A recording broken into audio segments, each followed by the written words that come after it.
to do better. I'm trying to do better. So, so we got to do a taste test, right?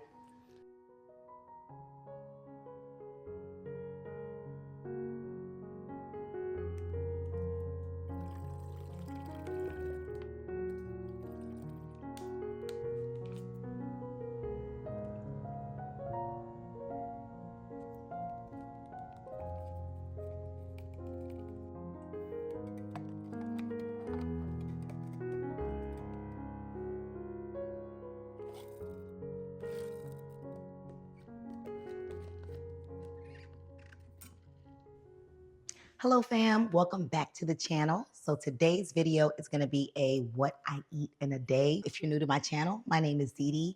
I talk through my weight loss and carnivore journey, what I am eating to maintain my 90-pound weight loss and to tone up, build muscle, and lose fat. So if that's something you're into, go ahead, hit that subscribe button and join the family. Okay, so like I shared with you in the beginning of the video, what I typically start my morning off is with electrolytes, okay?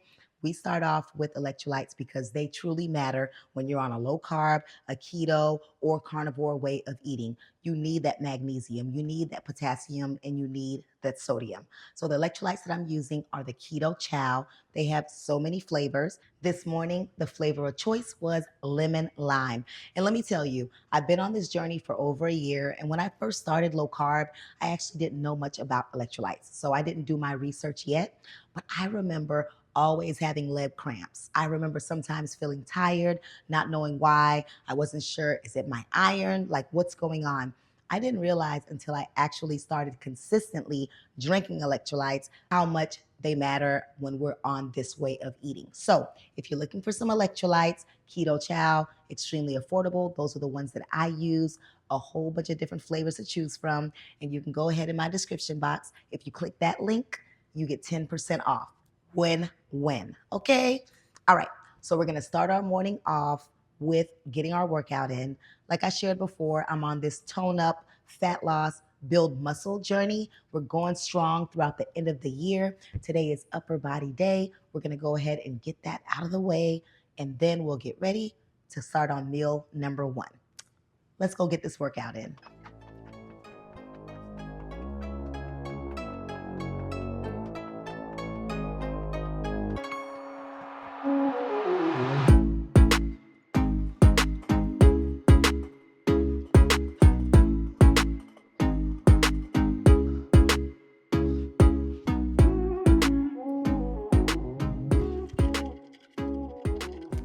All right, fam, I'm back. Workout is complete, and I am happy about that. I have a few errands to run, but I'm going to go ahead and make my meal first. So meal number 1 will be happening soon. And I usually try to do that if I have time, cook before I get out there in those streets. You never really know what's going to happen. You might decide to go to another store, or something could happen where you're out there longer. And that's just a strategy that I try to use to keep myself on track. I don't want to be out there super hungry and then just grab anything, or just stop by fast food just to do it. Now, there are some fast food options that you can grab that is considered carnivore, but if I have the food here, might as well cook it, go ahead and eat, and then get out there and handle what I have to handle. Okay, so for our first meal, it's gonna be super simple and budget friendly, of course. If you saw my grocery carnivore haul, got a big old pack of pork chops. I think it was buy one, get one free, but it has about, I wanna say about 8 to 10 pork chops in it. It was $15 for that one pack, and I'm just gonna take 2 out today. So we're gonna have some pork chops, might add some eggs to it, super simple meal number 1. That's gonna be filling, tasty, and quick to make. All right, let's jump into meal number 1. So the first step I'm taking before even going to the pork chops is putting 2 tablespoons of beef tallow in that cast iron skillet. Next, we're gonna pat dry our pork chops. We've already rinsed them off. We're just patting them dry because we don't want wet pork chops going into that hot skillet. These are the seasonings that we'll be using today. We have some Redmond salt. So I'm sprinkling about half a teaspoon of Redmond salt on both sides of these pork chops. We're also using Goya adobo seasoning, some garlic powder, and then some white ground pepper. So I started using the ground pepper or the white ground pepper a little while ago, and I honestly don't even notice the difference. They say it's better for you, so guess what? I've transitioned to a white pepper lady. Okay? So we have seasoned these pork chops, and man, that cast iron is sizzling hot, and we're placing these 2 pork chops. It's on medium heat. We're gonna let it sear and cook through for about 4 to 5 minutes on each side. I thought about it. I wanted some paprika for some color, so I decided to put some on there. While those pork chops are cooking, let's go ahead and get our eggs ready for the pan. So all I'm putting is some Redmond salt, some of that white ground pepper. I'm stirring it up, and then I'm gonna put it to the side, and we're getting right back to those pork chops. All right, as you can see, they've been cooking. They're looking good, nice and brown. So we're gonna go ahead and flip them around. Now remember, you wanna cook them for about 3 to 5 minutes on each side. You want them to cook fully through, and you can always check the temp at the end just to make sure that your meat is fully cooked. All right, it's been about 4 minutes for both of these pork chops on both sides. I'm grabbing them out of that hot skillet right now, and we're just gonna go ahead and check the temperature. What you're looking for is an internal temperature of at least 145 degrees. Now, one of these pork chops was 163, and the second one was 153 degrees Fahrenheit. So we are good to go. Now, in that same pan, we are using one pan today, okay? In that same pan, all I did was pour out some of that beef tallow into a jar just to save it for later. And then I left a little bit shining at the bottom, and I went ahead and I placed those eggs in there. It took no time at all. After about 30 seconds of scrambling those eggs, I was turning off that burner, okay? Now all I'm doing is placing these scrambled eggs right next to these nice crispy pork chop. Yep, a piece fell. You know I had to eat that and taste it. But here they are. This is my first meal, 2 crispy pan-fried pork chops and some scrambled eggs. All right, it's time to eat, y'all. So one thing I did just do before I sat down was just melt a little bit of butter just to put it on the pork chops. It looks so good.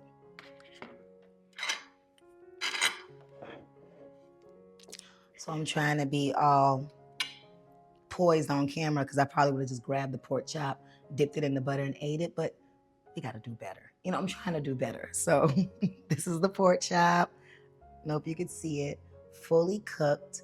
But you already know that because I put the thermometer in the meat just to make sure it was fully cooked before we moved on. But I'm just dipping it a little bit in that butter.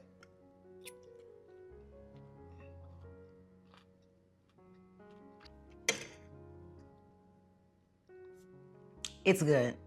It's full of season. You know, I like my food seasoned anyways. And I'm dropping stuff. The eggs are just gonna be eggs anyway. Eggs are eggs. Although I will tell you, I don't usually cook my eggs in beef tallow. I cook them in butter. So let's see if there's a different taste.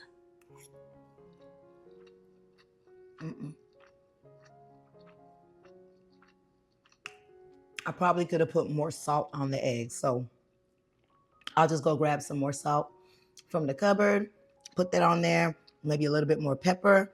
But the pork chops are delicious. So I'm gonna eat this. I'll most likely eat all the eggs and probably 1.5 pork chops. I'm not super hungry right now, but I'll leave the rest for later. Heat it up when I get back before meal number 2. All right, I'm gonna go get some salt, and I will see you back when we get started on meal number 2 a little bit later. Hey fam, I'm back from running my errands. I actually been home for a couple of hours now, just doing things around the house. I actually have some laundry going. I'm hoping you can't hear that in the background, but yeah, just been doing some things around the house, catching up on some things for work. And now it's time for us to make meal number 2. So a few hours ago, I was kind of thinking, what am I in the mood for? And I wasn't really sure whether or not I wanted to just keep it simple, some chicken, ribs, keep it super simple, some sardines, something like that. But then I was thinking I kind of wanted something that was either smothered or soupy, just something really hearty. And first thing that came to my mind were the turkey wings that I got from my last grocery haul. So I grabbed those out of the freezer, and they have been thawing out for the past few hours. And now it's time for us to jump on in to meal number 2 and cook these turkey wings. Let's go. So the first thing we're gonna do is actually focus on that Instant Pot.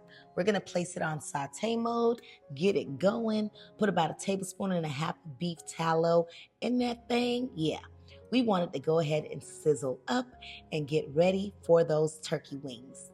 So now we're heading over. They've already thawed out. They've been rinsed off with some vinegar. So now it's time for us to go ahead and season them up.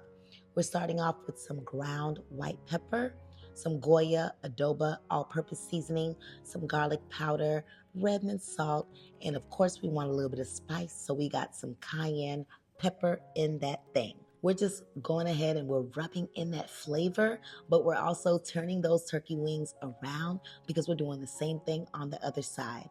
Now remember, use whichever seasonings you like, okay? You don't have to use these right here. All right, so we're heading back to the Instant Pot. It's been sizzling. That beef tallow has melted. And what we're doing here is we want to sear our turkey wings. The goal is to sear them, bring that color in. You see that nice brown color? So you know they are not fully cooked at all whatsoever. But what we're doing is we're searing them on both sides for about 3 to 4 minutes on each side just to get that color, okay? We also had to work in batches because you know the Instant Pot isn't that big. So we are done searing our turkey wings. That's what they look like. And now it's time for us to work on that gravy. We have 1 cup of beef broth that we have placed in that Instant Pot. And all we're doing here is just trying to pick up those drippings.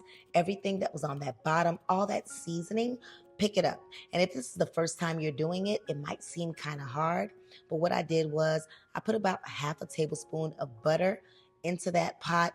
And once it starts heating up, trust me, it gets easier. And all of those seasonings come right up and they fill that juice with flavor. So we want to put all of our turkey wings right back into that Instant Pot. And let's go ahead and change it from saute over to pressure cook. We're going to pressure cook these for about 35 minutes with a 15-minute release. Okay? It's done. We're going to do that instant release, and there they are. Look at those turkey wings. Oh my gosh. They look so good. They are super tender. I am poking them with that spoon. So now what we're going to do is remove all of the turkey wings out of that sauce because our intent is to make that sauce just a little bit thicker, somewhat like a gravy. So we're going to take it off of that pressure cook mode and we're going to place it back to that saute mode. I'm going to add another 1/2 tablespoon of butter and I'm going to allow it to go ahead and sizzle in there and thicken up. So let it sizzle for about 5 to 7 minutes. And then when you're done, that's what it should look like. Your gravy should thicken up a little bit. It's not going to be as thick as flour, but baby, it is thick enough, okay? And that is a close-up of our next meal. Some juicy, tender turkey wings. So you know we got to do a taste test, right? Them things was looking just too tender not to have a taste test. All right, so here goes one.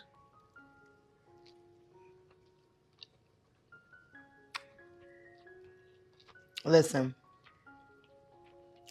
last time I cooked these turkey wings, I cooked them at 45 minutes in the Instant Pot with a 15-minute release. This time I did 35. And it is just right. I am about to tear my plate up, okay? I also wanted to share a tip. Some of you have asked, how do you navigate in a household where others eat carbs? Well, listen, this is where I'm at right now, okay? But I want you to know that this plate of turkey wings is not the full amount of turkey wings that we just cooked. I still have some turkey wings that are sitting in a black bowl right over there, and that is for my husband. What I'm doing is I've already added a little bit of flour into that Instant Pot with a little bit more seasonings just to thicken up that gravy, and that's gonna be his meal on a bed of rice. So that's just a tip, right? I have a video from a few months ago if you want to check it out, where I share tips on how I navigate. But for this meal specifically, this is a perfect example. We use the same protein and I make my meal. And then after that, I tweak it to his liking. So that's just one way that I navigate in a household that eats carbs. Okay. All right. So it's time for me to go ahead, sit down, eat my dinner, finish up his dinner in the Instant Pot. So we're going to go ahead and close out this video. As always, thank you so much for watching, and I hope to see you in the next one. Bye.